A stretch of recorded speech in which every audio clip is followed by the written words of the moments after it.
دہلی میں ایک قوم رہتی تھی جس کو شیدے کہا جاتا تھا۔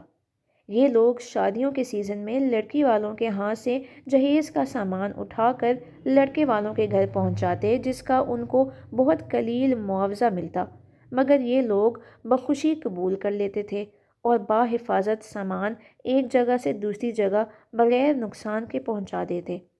لوگ خود بھی سامان ان کے حوالے کر کے مطمئن ہو جاتے۔ شادیوں کا سیزن ختم ہونے کے بعد یہ لوگ مساجد کے باہر بیٹھ کر بھیک مانگا کرتے تھے۔ ایک دفعہ ایک انگریز جامع مسجد دہلی کی سیر کو آیا تھا، تو مسجد سے باہر بیٹھے ایک شیدے نے آگے بڑھ کر اس کو چمڑے کے جوتے پیش کیے اور اس کے جوتے بطور حفاظت اپنے پاس رکھ لیے۔ کچھ دیر بعد جب انگریز مسجد سے باہر آیا تو شیدے نے اس کو اس کے جوتے دیے اور اپنے چمڑے والے جوتے وصول کر لیے۔ انگریز نے اس دور کے مطابق آن دو آنے اس کو جوتوں کا کرایہ اپنے جوتوں کی حفاظت کے ادا کیے۔ اسی دوران پرس جیب میں رکھتے ہوئے اس کا پرس زمین پر گر گیا۔ انگریز اپنی گاڑی میں بیٹھا اور چلا گیا۔ جب شیدے کی نظر اس پرس پر پڑی تو اس نے پرس اٹھا کر اپنے پاس رکھ لیا۔ دوسرے دن صبح سویرے انگریز گاڑی لے کر جامع مسجد دہلی پہنچا۔ ابھی وہ اپنی گاڑی سے اتر ہی رہا تھا کہ وہی شیدہ بھاگتا ہوا آیا اور کہنے لگا، صاحب یہ پرس آپ کا ہے۔ انگریز نے کہا، ہاں، اسی کی تلاش میں تو آیا ہوں میں۔